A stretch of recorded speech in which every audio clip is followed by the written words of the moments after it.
my notes. Okay. Next difference you're going to find is the size of the cards. Oops, sorry, out of focus again. There I am. The size of your cards. Some are going to be larger, and some, these that I have here are actually about the same size as a regular playing card. But my oracle cards, for instance, are much bigger. And especially if you're a woman, you might have a harder time dealing with a deck that's a bit larger. It's a little hard on the hands. So depending on how you like to shuffle your deck, it might be something you need to take into consideration. Also the theme. There's tons of different themes, and I'm going to suggest later a place where you can go and look at a bunch of different ones. So you have Vampire Tarot, you've got dragons, you've got cat people, just all sorts of stuff. And so you're going to want to pick a theme that resonates with you. I know we have a lot of people that are into Celtic, pantheon. You might want to look for something that has, Celtic symbols in it, or, resonates with you in that area. Also the religion of your deck. If you're leaning towards, more towards Christianity and, Christian witches and stuff like that, maybe a deck with saints might be more to your liking. If you're a witch like me, the Tarot of the Witches, that might be more up your alley. So religion is something to take into consideration. Okay, also whether the minor arcana is illustrated or not. Some of them just have some of the pip cards is what they're called. They might just have dots on them or something. I've never actually had one of those because I've had clones all of my time. But those are going to be much harder for you to read. You're not going to be able to see any kind of symbolism on them. You're just going to have to know what they mean. And again, you're going to find that probably more difficult than if one that's fully illustrated. You also want to look at how your elements are set up. Some decks, they switch your swords and your wands. One will be air and one will be fire, but in some decks they switch them. So you need to look to see whether your wands are your fire, or whether they're your air. See. Also your court cards. It's important to take a look at your court cards and see if they make any sense to you. If there's enough symbolism on them, kind of like with whether or not the minor arcana is illustrated or not. Is there enough information on them for you to understand what's going on? One that I found kind of amusing is whether there's nudity, anything erotic, or skin on your cards. There's the erotic tarot, and there's some where they're showing a lot of nudity.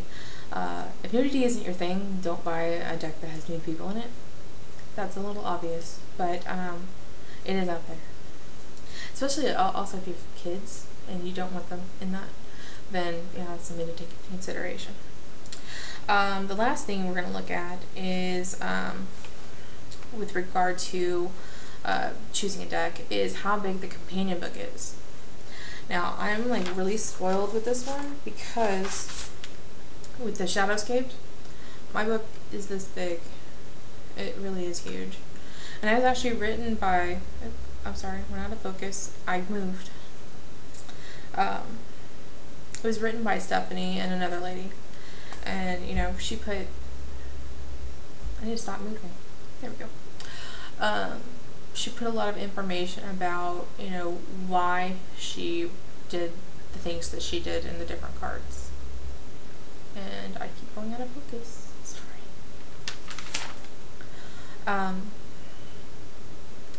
So a lot of other cards, they'll come with either a smaller deck, or some will come with just, sorry guys, this keeps going out of focus.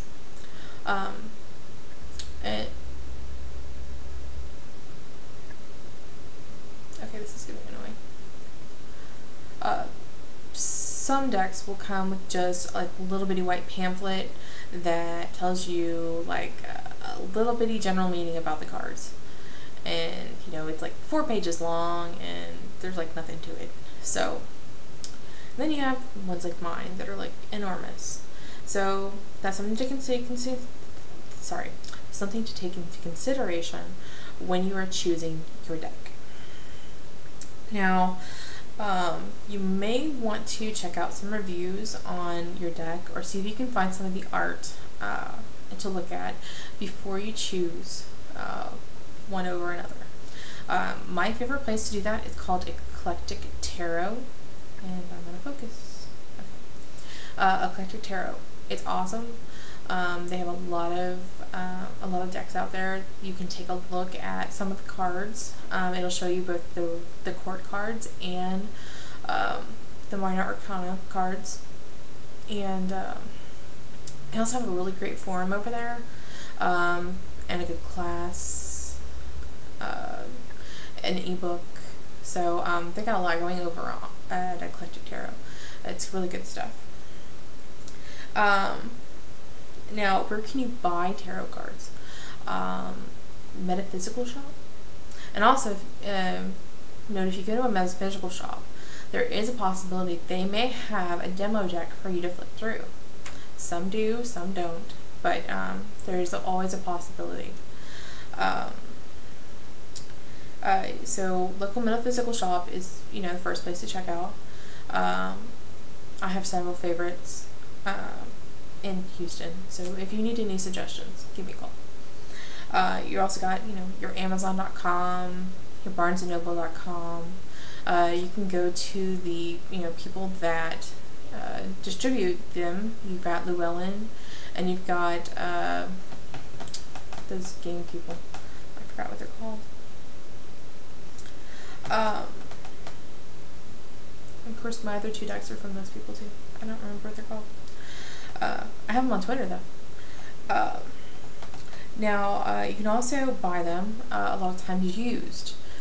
Here in Houston, we have stores called Half Price Books, and a lot of times you can get unopened tarot decks there.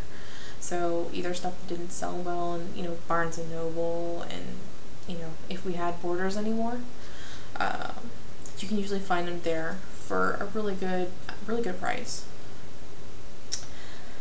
So that's pretty much covering week number 1, chapter number 1, the introduction. The only thing I didn't go over is caring for your cards. If, you know, maybe you get them wet or you spill something on them, take a look at the book for that. So I'm going to go and I'm going to post the exercises 1.1, 1.2, 1.3, and the optional exercises. I'm going to post those in the forum. So if you want to post your answers, if you don't feel like posting, you know, all of your answers, if you just want to, you know, go over maybe something that you learned from that exercise or something that you were surprised by, feel free to do so.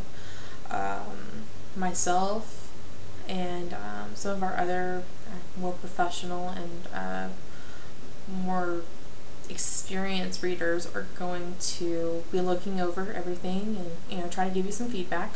I want feedback too, by the way, because I'm not an experienced or professional reader. So I'm going to go to the forum and do that.